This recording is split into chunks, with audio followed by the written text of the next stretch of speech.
And this transhumanist agenda, ain't it cool, man? It's being pushed by the mainstream media all over the world as a good thing. And this is the process that they've pulled people in on. They want to get in the body and connect the brain to AI. So you start with holdables, technology you can hold, smartphones, tablets. You get people addicted to them, brackets, achieved. A third of American babies now play with smartphones before they can walk and talk. The record numbers in hospital after walking into traffic. It's an addiction, digital heroin. Digital heroin, how screens turn kids into psychotic junkies. Half of families text each other in the same house. Experts say tech craze could have catastrophic effect on family life. What I've been saying through today, one of the major agendas is to destroy the family unit, to drive families apart, like men from women and all these other divisions. Why is it that technology like Siri, Office assistants and from Apple and these others was seed funded by DARPA and seed funded by the CIA? 14 cutting-edge firms funded by the CIA. This coming through Silicon Valley, not from it. And then you go to stage 2. You've got them addicted to this. Now, wearables. You want to get in the body, but get on it first. So you have your Bluetooth and your Google Glass and your smartwatch. And your stitching circuitry into your shirt to get a better signal. Oh, God, beam me up, Scotty. It's mad down here, mate. One step from the microchip, the electronic tattoo, and then stage 3. And we're heading there now. We're going into it now. Implantables, get inside the body. When I was in Sweden, people were getting microchipped in Sweden. They're having parties to celebrate. Oh, Bill's getting microchipped. Let's have a party. Yeah, okay. Yeah, it's very sensible. Let's celebrate the fact you're giving your mind away. Yeah, what a great thing to celebrate. US Navy discussed plans to fit humans with microchips and track their every move. I said in a book called And the Truth to Set You Free in the 1990s, I wrote it in 1994, that they would sell the microchip to parents by saying you'll never lose your child again if you get them microchipped. And they would say that we'll use the microchip to microchip people with mental health problems and people with Alzheimer's so you'll never lose them again. That's exactly what they're doing in America now, using those same excuses to justify microchipping children and old people. House passes bill allowing government to microchip citizens with mental disabilities. There we go. They are putting chips in to drugs so that the doctor knows if you're taking them or not. And this is a process I've been writing about for years, where the plan is that the public is drugged by law. And if you don't take your drugs, they know. And they now have the technology to do that. Test patients' urine to make sure they're taking their medication, says new study. That's another aspect to it. So this is what it really means, the cool, brave world of implantables. This is what it really means, the end of humanity. At the end of this road, I started out with my iPad, then Google Glass and my Apple Watch, and onto the microchip. Then next came, oh, my sat-nav said this way. Ah, that's where it's going. Well done, you. This guy died in 1963. He had it stitched up because he had access to the projected agenda. Aldous Huxley, people will come to love their oppression, to adore the technologies that undo their capacities to think. This is an academic at Reading University in Britain called Kevin Warwick. Every time I see Kevin Warwick, I feel a deep depression. He's selling this transhumanist agenda, and he said, if a machine is passing down signals that keep you completely happy, then why not be part of the matrix? Well, I don't want to be you. That's why. Who am I? Whatever AI tells you you are. This is what they want to do. Turn humans into them. And already the human brain has been rewired. They're turning humans literally into goldfish with the attention span of goldfish. This has been shown in studies. Because what they've found, they thought that when the brain was formed, that was it. It was formed, it don't change. They know different now, big time different. They talk about something called brain plasticity. And that is the brain changes the way it processes information, i.e. perception, on the basis of information received. So you change the information received, you'll change the way the brain operates, placidity.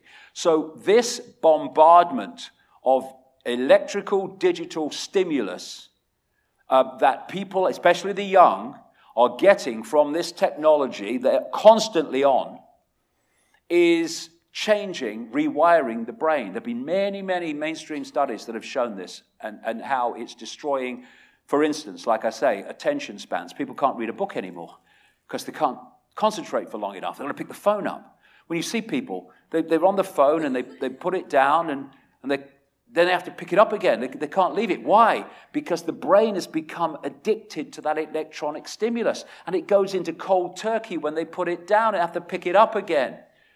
This is what's happening. The transhuman generation, 1 in 5 teenage boys have best adventures on video games. What I said earlier about the creation of the world army to impose the will of the world government, that's not meant to be a human army eventually. It's meant to be an AI army, a robot army. The robot takeover, DARPA, Google have been involved in this, again, developing these robots to take over the military. So even the military will be controlled by AI. Killer robots will leave humans defenseless, says Professor. That's why it's being done. Again, that's what they're missing. First person killed by a police piece of technology in America. All these military technologies are being transformed into AI technologies where artificial intelligence is running the show and deciding what they do. The Pentagon wants drone swarms to support infantry, came out this week. US military to have more robot soldiers than humans by the year 2025. Robocops are coming to London. They're already in Dubai. They've got robot cops in Dubai. And what we're looking at, because the Matrix was so predictive, because whoever was behind it knew what was coming, you had the Sentinels, artificial intelligence machines controlling humans, everything. How do we get there? We cull the population. There's so many documents showing that they want to cull the population by enormous amounts. And indeed, Nick Rockefeller told Aaron Russo, as I said earlier, that there was going to be a dramatic reduction in the population. And if you're going to have in America anything like that, there has to be a massive reduction in the population. And one of the reasons that they are quite happy to do this is because of the AI takeover. They don't need humans like they have up to this point. Human jobs are disappearing in a fantastic speed because of AI. A Chinese company replaces 90% of workers with robots. Robots could take over millions of jobs in the next 15 years. This is a bricklayer that lays bricks six times quicker than humans. They are doing AI farming, AI shepherds with drones in the sky. And they are bombarding the human immune system with endless sources of undermining its strength and its effectiveness, because this is part of the cull. And this is a massive part of the cull. What they're finding now is, and there was one that came out just a few months ago, maybe 2 months ago, there is a dramatic fall in sperm counts. And they say they don't know why. Well, it's part of the cull. It's part of reducing the human race. And another thing that's affecting the cull is what's coming out of the sky, not least through aluminium. This is a report in Britain. Aluminium poisoning may trigger Alzheimer's disease, claims professor. Alzheimer's disease has gone through the frickin' roof since chemtrails started. This is another one. Dementia is now the leading cause of death in England and Wales. Well, where the hell has that come from? It's coming from the sky. Bees suffer dementia due to metal pollution. Aluminium contamination may be behind insect decline. It's coming from the sky. Also, all this radiation, GMO, vaccines, absolutely crazily, 74 vaccines in some countries before the age of 17, massively insane. The target of the vaccines is the human immune system. So we become open to other things. And this is why they want mandatory vaccinations, because people are starting to say, hold on a minute, I'm getting a bit concerned about these vaccines and what they're doing. Oh, well, it was your choice to have them. If you're making the choice not to have them, they're now becoming compulsory, because they're massively part of this whole process as well. And so we also have drugging the population. These are the most drugged young generations in human history, all part of the plan. I explain this in Everything You Need to Know. And again, Aldous Huxley was right there, in 1961. There will be, in the next generation or so, a pharmacological method of making people love their servitude and producing dictatorship without tears, so to speak, producing a kind of painless concentration camp for entire societies, so that people will, in fact, have their own liberties taken away from them, but rather enjoy it, because they will be distracted from any desire to rebel by propaganda or brainwashing enhanced by pharmacological methods. And this seems to be the final revolution. And that's massively part of what is happening on university and college campuses all over the world, and why the snowflake generation is being produced. And here we have the CIA documented from a paper that's come to light connected to MKUltra. The CIA documented long-range planning for a drugged and debilitated society. This has been planned all along, and it's in the paperwork that this was the plan all along. And one other area, before I finish this section, is preemptive programming. You may notice that the world that I've just described is coming out in movie after movie after movie after movie. Why? It's something called preemptive programming.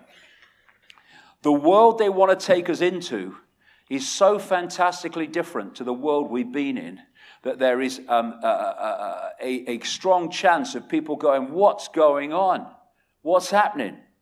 So what they've been doing is feeding us through movies and TV series the world they want to introduce. And what they're doing is making the subconscious and the conscious, but the subconscious particularly, familiar with that world through movies and television programs. And so as they bring that world in, as they are now, quicker and quicker, in reality, it's no longer quite as alien, quite as strange, quite as, whoa, what's happening, because of the programming that we've been put through. This is why these Hunger Games, Equilibrium, and all these movies, and of course the mainstream pushing transhumanism. And the idea is you put the preemptive programming into the subconscious mind, and it goes through to the conscious mind as a sort of familiarity with what would be very alien otherwise. That is what's happening. And all the time, the slaves are fighting the slaves for the slave owners as a total diversion of focus, so that this can go on unchallenged while they're fighting over whether Trump should do this or Trump should do that. But is it a lost cause? It frickin' seems so, but no way it is. We are heading for this fascist dictatorship, but we can change direction. Because of the way reality works, we can change direction by changing ourselves. In the kingdom of the blind, the one-eyed man is king. When we become the two-eyed, third-eyed man and woman, consciousness, then the game can change, and it can change very quickly, because we're heading there. We could be here. It's just a choice, so we need to make it now. We can paint a better world. And to understand how, we have to see the connection between perception and frequency, and thus how we change this world from what it is to what it can be, far faster than anyone can imagine who thinks this is a solid world of limitation. I'll be back in half an hour to talk about that. Thank you very much. Thank you.